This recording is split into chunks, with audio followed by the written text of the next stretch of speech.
The Texans signed Cam Akers yesterday, and I'd like to take a moment to discuss how this impacts the Texans running back room. To throw the punches on. He floats one wide open, and there he goes. Tagged down for a Texan touchdown.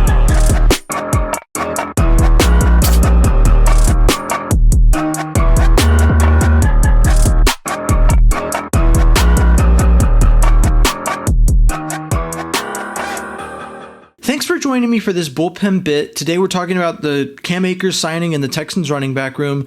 Just right off the bat, I mean, Joe Mixon is obviously the starter in this room, so the only thing that really needs to be talked about is the depth. The Texans running back depth chart past Joe Mixon reads Dameon Pierce, Jawar Jordan, Dario Gumbawale, J.J. Taylor, and British Brooks. J.J. Taylor and British Brooks are pretty much almost guaranteed to not make the roster. It would take some sort of extraordinary performance just based off what we know about them. So focusing on the perceived 4 running backs that would make the roster prior to this signing, you're left with Jawar Jordan, Dario Gumbawale, and Dameon Pierce. And as I said earlier, the obvious starter, Joe Mixon. Based off the way that the front office and Coach D'Amico has talked about Dameon Pierce, you have to believe that he's in their plans, so I don't think they signed Cam Akers to take over for him.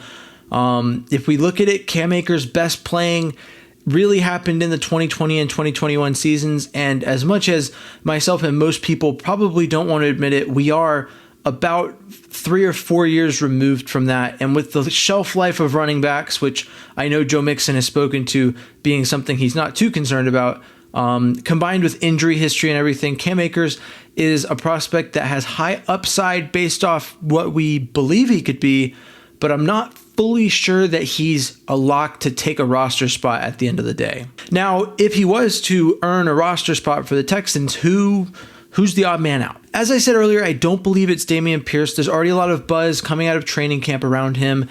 People think that he's made a drastic improvement, and I just don't see how the Texans could benefit from moving on to him. Cutting him literally doesn't make any sense based off where he's at right now. Then we look at Jawar Jordan, who was drafted by the Texans this past year, so tough to believe that they would choose to cut him over, say, Dario Gumbawale. And it's not something that I relish in, because Dario Gumbawale played a major part last season in the Texans' success, particularly in the Buccaneers game with the field goal that he kicked.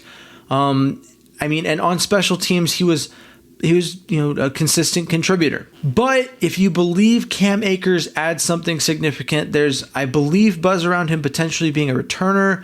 Jawar Jordan also would fill that role, which is another reason why you kind of look at Cam Akers and go, you really would have to earn a roster spot. If we're looking at Joe Mixon as the starter, Dameon Pierce as RB2, you'd have to really stand out as an RB3 to get rid of such versatile players behind you, and to take their roster spots. So as much as it would pain me to see if Cam Akers makes the roster, in my mind, the likely cut candidate is Dario Gumbawale, but I'm not fully sure that Cam Akers even makes the roster. What are your thoughts on the Cam Akers signing? Do you think it was good? Do you think that he even makes the rosters? Let me know in the comments. Thanks for tuning into this bullpen bit.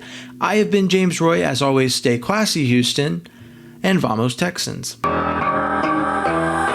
Thanks for tuning into The Bullpen, a Texans podcast, part of the Fans First Sports Network. Please like, comment, subscribe, and follow along for more Texans talk from The Bullpen. Take the handoff. Stroud looking. Stroud